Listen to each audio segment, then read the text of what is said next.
Imagine a sickness so swift, so mysterious, that healthy men and women could be laughing at dawn and lying lifeless by dusk. No boils, no visible cause, just an overwhelming sweat leading to a silent, sudden death. For over 70 years, England was gripped by an invisible terror, a plague unlike any other, leaving doctors baffled and villages decimated. This is the story of the sweating sickness, a medical enigma that history has still failed to solve.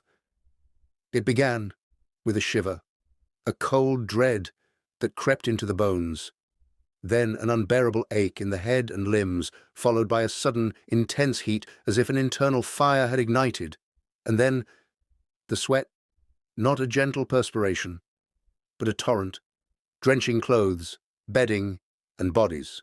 It was a visible sign of an invisible killer. Within hours, sometimes in the blink of an eye, the victim was consumed by an overwhelming exhaustion, fading into death as quietly as they had begun to sweat. Unlike the horrific spectacle of the bubonic plague, the sweating sickness offered no gruesome warning signs on the skin. This made it even more terrifying. A neighbor could be fine one moment, laughing in the street, and gone the next. The speed was its most brutal weapon. Communities were paralyzed, not by visible lesions, but by the silent, unpredictable disappearances. A vibrant town could become a graveyard in a single day. Even royalty was not immune. King Henry VIII himself lived in a perpetual state of terror, constantly fleeing from his palaces whenever an outbreak struck. His court, once a hub of vibrant life, became a game of morbid musical chairs as nobles dropped dead around him. It earned the chilling moniker, the King's Disease. Imagine the absolute dread when even the most powerful man in England was rendered helpless against an invisible assassin. Physicians of the era, already grappling with rudimentary medical knowledge, were utterly baffled.